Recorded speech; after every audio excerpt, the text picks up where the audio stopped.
In terms of rivals within the main series Pokemon games, it seems that the general consensus among fans is that they've grown too soft in recent years. When discussing ideal rivals, people tend to automatically bring up Blue since he was arrogant and quite rude, even mean to the player, and that really motivates you to beat him throughout the journey. Mentioned less often, however, is a rival who, at least initially, is far crueler than even Blue: Silver. The rival of the Johto games and perhaps one of the least understood and underappreciated rivals or even characters in the entire franchise. From character development to lesser known appearances, even to secret Pokemon that he has, Silver is one of the characters I've been most excited to cover in this series because there's just so much substance to unpack here, and he becomes a lot stronger than I think most people realize. We first meet Silver at the start of our Johto journey, where he appears to be suspiciously peeking into Professor Elm's lab. When confronted, he'll actually shove the player out of his way, one of the many instances of physical abuse that we see throughout the story. Of course, as it turns out, Silver commits a criminal act by stealing one of the starter Pokemon in the lab, which ends up getting the police involved. Throughout the game, we notice that Silver has particular disdain towards Team Rocket, which seems kind of ironic given that he is also a rather evil guy who steals Pokemon. However, it doesn't seem to be their motives that he disagrees with. After all, power is power to him, but rather that he pities them because they're so weak. This is a common theme that we see with him throughout the game. For instance, he doesn't appreciate the Elder's wisdom in the Sprout Tower in Violet City, saying,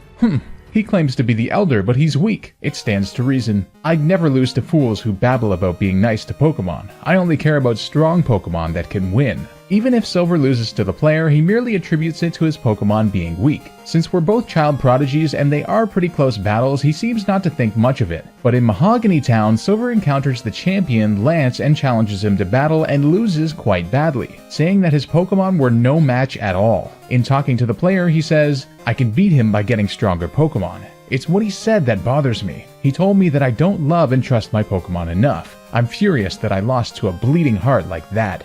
We witness Silver struggle with this dilemma throughout the rest of the game until he reaches what he perceives to be his maximum power using the methods he has so far, and yet still loses to the player at Victory Road and finally comes to a realization. I couldn't win. I gave it everything I had. What you possess and what I lack. I'm beginning to understand what that Dragon Master said to me. Later on, we find out that Silver regularly trains at the Dragon's Den, which just so happens to be the same place Claire sends us to meet the Master, who is known for his ultimate test of compassion and how trainers treat their Pokemon, which notably Lance and the player pass, but even Claire still hasn't since she's too self-centered. Later on, we have direct evidence of Silver's change of heart, with, for instance, him going back to Elm's lab to try and return his stolen starter. However, Elm sees that the starter eventually grew to love Silver and was seen to have been treated well. So, in the end, Elm lets him keep it. There are some really significant other moments that prove his change of heart, but we'll take a look at those when we discuss his Pokemon. Wink wink. Through all of this, we still didn't understand why Silver was the way he was initially. It wasn't until an event in Heart Gold and Soul Silver was triggered by bringing a fateful encounter Celebi to the Ilex Shrine that explained everything.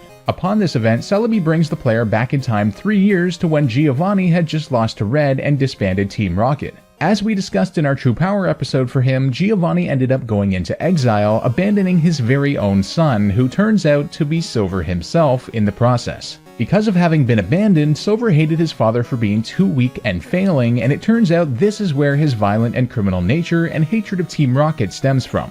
From an initial craving of power to hating weakness to his lineage as the son of one of the strongest trainers of all time, we know that Silver is a powerful trainer. But how strong is he really? Using all of his appearances in the main series games, let's construct Silver's best possible team. It's time to find out his true power. The first time we encounter Silver is of course in Pokemon Gold, Silver, and Crystal, where he serves as the player's rival. As with all rivals, there are numerous instances in which we're able to battle him. However, Silver ends up with a final team of 6, which is merely the result of him having built it up throughout the game by adding new additions and all having started from their Stage 1 forms, so instead of looking at his team gradually build up and evolve over 7 different appearances, we'll instead take a look at the last couple, starting with his final in-game battle with us at Victory Road. In our Victory Road battle, Silver challenges the player not out of spite, but to merely prove to himself that he can become a good trainer using the methods that he has thus far, in contradiction of what Lance says. He starts off with a level 34 Sneasel, followed by a level 36 Golbat, a level 35 Magneton, a level 35 Haunter, a level 35 Kadabra, and finally his fully evolved starter Pokemon at level 38, either Typhlosion, Feraligatr, or Meganium depending on what starter the player chose. A lot of people think that this is the last time that Silver could be battled in these games, but there are actually 2 more times we can battle him in which he's become much stronger and has new developments on his team. Silver can next be found when the player travels to Kanto in Mount Moon. Here, he has started to think about what he was lacking with his Pokemon and came to Kanto to help train them more. In this battle, his Sneasel is now at level 41, his Golbat is at level 42, his Magneton is level 41, and he now has a fully evolved Gengar at level 43 and a now fully evolved Alakazam at level 43, along with his starter Pokemon now at level 45. Referring to his Pokemon after the battle, he says, "I'm going to become the greatest Pokemon trainer ever because these guys are behind me," showing a crucial turning point in his character. The final time Silver can be battled in these games is actually at the Indigo Plateau, where we haven't seen him yet before since he stopped short at Victory Road, perhaps showing us that he's training to beat the Elite Four. His Pokemon are at much higher levels now, and there's one really important development we have to take note of as well. He starts with his Sneasel at level 45, and then he has a now fully evolved Crobat at level 48. Now this is really important because Golbat can only evolve through reaching max friendship, showing demonstrable proof that Silver has begun treating his Pokemon with care, which is incredible to see and often overlooked by many players. After this, his Magneton is now at level 45, his Gengar and Alakazam are at level 46, and finally his starter Pokemon is at level 50. The next time we encounter Silver is in the Gold and Silver remakes, Heart Gold and Soul Silver, where he can actually be encountered in battle on 8 separate occasions instead of 7 like the originals. Aside from improved movesets and abilities, his Victory Road battles include the same Pokemon but just all 2 levels higher, meaning they're all between levels 36 and 40. However, in his Mount Moon battle we see a much stronger version of his team, with his Sneasel at level 46, his Golbat at level 47, his Magneton at level 46, his Alakazam and Gengar at level 48, and his starter at level 50. These remakes give us a unique opportunity to battle alongside Silver while he's training at the Dragon's Den, where we do a double battle against Lance and Claire, where Silver can technically claim a rematch against Lance. The 3 Pokemon that he uses in this battle are at the same levels as their Indigo Plateau rematch with him, so we'll just cover that full team instead, but this double battle is a really cool occurrence worth mentioning. In our final battle with Silver, he starts with his Sneasel and Magneton now at a whopping level 55, his Gengar at level 56, his Crobat now at level 58, his Alakazam at level 56, and finally his starter Pokemon at level 60, marking a massive level improvement for the whole team.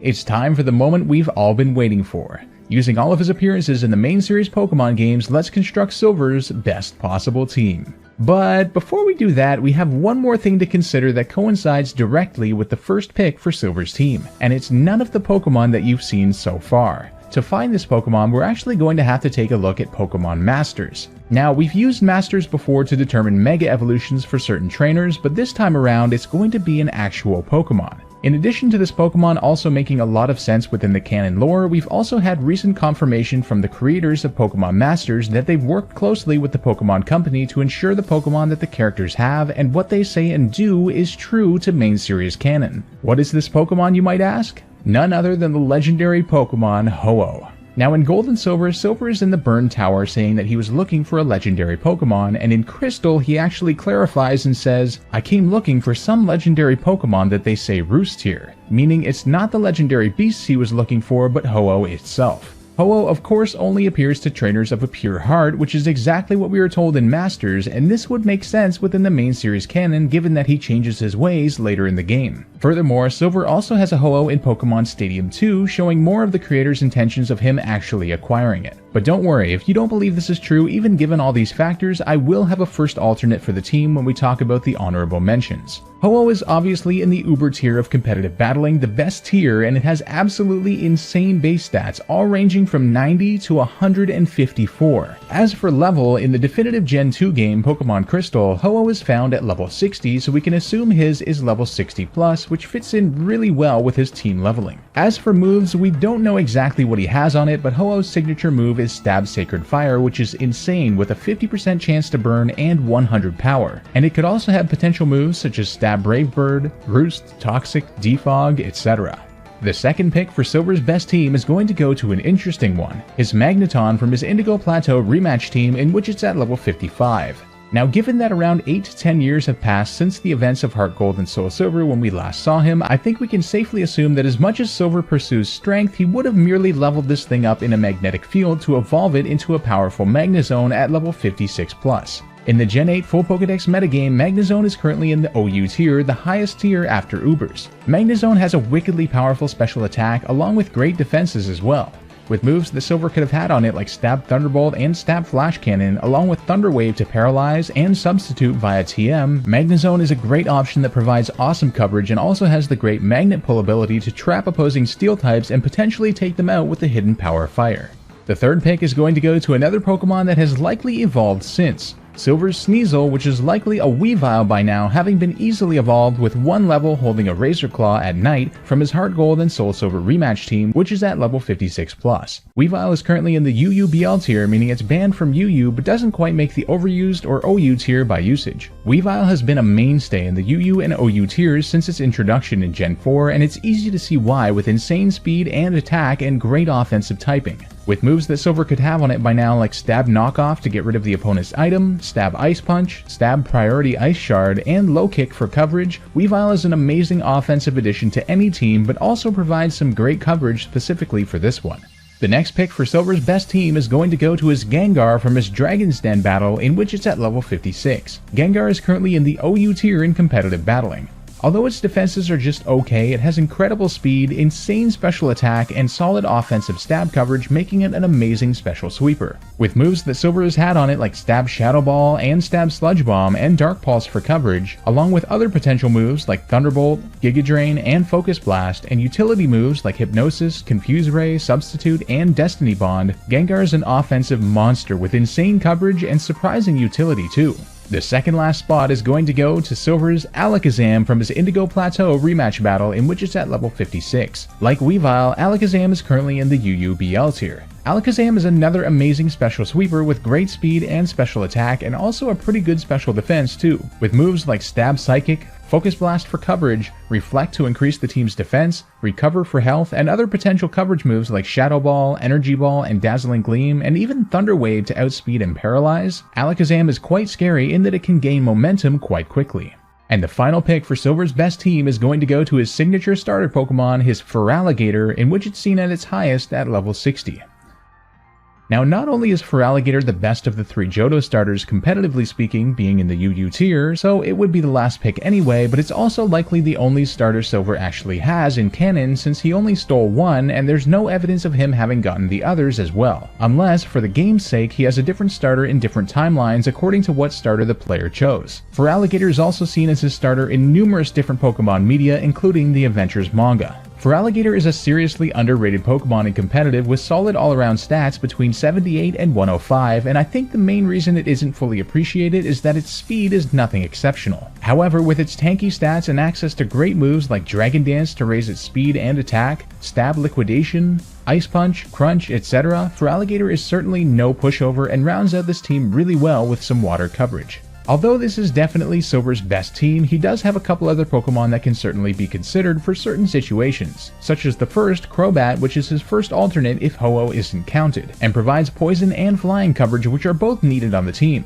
Finally, Silver is also shown to have a Houndoom in official Game Freak media, but unfortunately we never see it in-game, and it isn't quite as good competitively as his other Pokemon, but it still deserves a mention nonetheless. Well, there we go everyone, we have discovered Silver's true power and unveiled his strongest possible team in the main series games.